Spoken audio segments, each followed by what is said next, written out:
Mheshimiwa Spika, waheshimiwa, baadhi ya waheshimiwa wajumbe pamoja na ripoti imegusa masuala ya umeme, kwamba kuna wafanya biashara wenye viwanda na biashara nyingine kwamba umeme unakatika sana na wanapata hasara kwenye biashara, lakini pia wanavunjika moyo kwenye biashara zao kwa sababu umeme haupo sawa. Naomba niwahakikishie wafanyabiashara wote ambao wapo nje ya nchi na ndani ya nchi kwamba swala la umeme Zanzibar ndani ya muda mdogo litafutika na tutasahau kama kulikuwa kuna matatizo ya umeme. Tupo tayari kwenye investment kubwa za masuala ya umeme Zanzibar.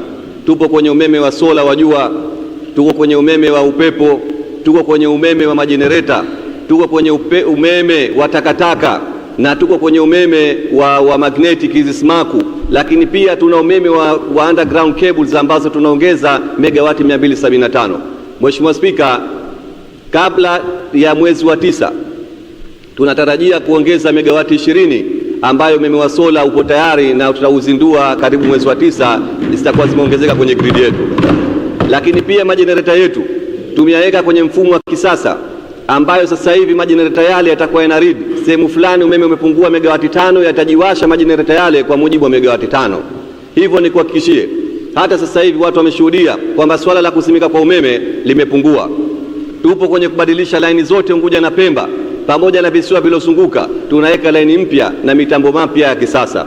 Tuhakikishie waheshimiwa wote, wananchi, wafanyabiashara wa nje ya nchi na ndani ya nchi kwamba umeme Zanzibar ndani ya mwaka huu utaanza kufuta historia ya kuzimazima umeme na kupungua kwa umeme.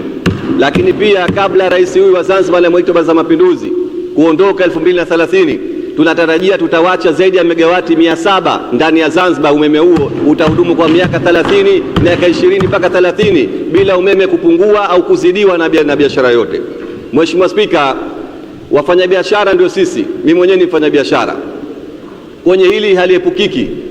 Kilichosababisha umeme kuzidiwa sio umeme kama ni mbovu. Kilichosababisha umeme kuzidiwa ni kutokana na rais tuliokuwa tunaye amefanya mambo mengi na vishindo vikubwa, watu wanakuja kuwekeza kwa wingi, miradi mingi, na ndio maana umeme umezidiwa ndani ya muda mdogo. Na sisi kama ZECO au Wizara ya Maji, Nishati na Madini tunafanya jitihada za kutosha. Tumeshaweka saini zaidi ya bilioni 700 kwenye mikataba tofauti ya masuala ya umeme. Hivyo Zanzibar kwenye swala la umeme tuwatake wote wafanyabiashara waendelee na biashara zao, investment zije ziongezeke. Swala la umeme watalisahau, na umeme uko bei pale pale, hatuna nia kupandisha bei ya umeme Zanzibar. Mheshimiwa Spika, nimeona baadhi ya waheshimiwa wakilishi wana complain kwamba Zanzibar imekufa kiuchumi. Mimi nasema kama mfanyabiashara sio kweli. Wafanyabiashara wa Zanzibar wanategemea wapate mambo nafuu kila siku. Mfano, Mheshimiwa Jaku katoa mfano wa viwanda hapa. Kama kuna mtu huyu Satras anaitwa nani Basra anataka kufunga kiwanda cha maji kinauzwa, tunaye drop of Zanzibar zaidi ya miaka 20 Zanzibar hajafunga kiwanda cha maji na ni mgeni. Lakini nilitegemea Mheshimiwa Jaku atadeclare interest kwa sababu yeye mwenyewe ni shareholder kwenye kiwanda cha maji, lakini pia ni shareholder kwenye kiwanda cha soda ambacho mimi nimeenda kukizindua hivi karibuni. Nilitegemea yeye kama biashara Zanzibar haifanyi kazi na haiendi, kwa nini ana invest? Nilitegemea atakuwa anazifunga, lakini kila siku anaendeleza kuinvest.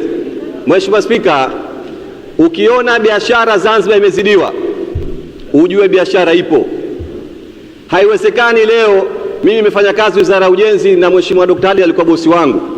Tulipoingia mimi na yeye kulikuwa kuna kuja meli 4, meli 6 kwa mwezi. Leo meli zimeongezeka mara 4, kutoka meli 6 mpaka meli 24.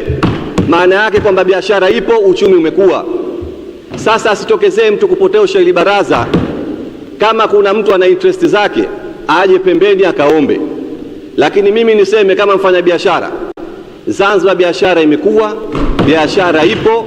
Isipokuwa wafanya biashara sisi hatuchoki kulalamika kutaka kupewa nafuu. Na nikwambie Mheshimiwa Spika, ukienda kwenye ZIPA, ukienda kwenye masuala ya Zanzibar Investment Promotion Authority, katika incentives wanazozitoa za misamaha na mambo ya kuvutia vivutio vya wafanyabiashara katika dunia, kama kuna top 10 basi Zanzibar top 7 kwenye vivutio vinavyovutia kwenye biashara.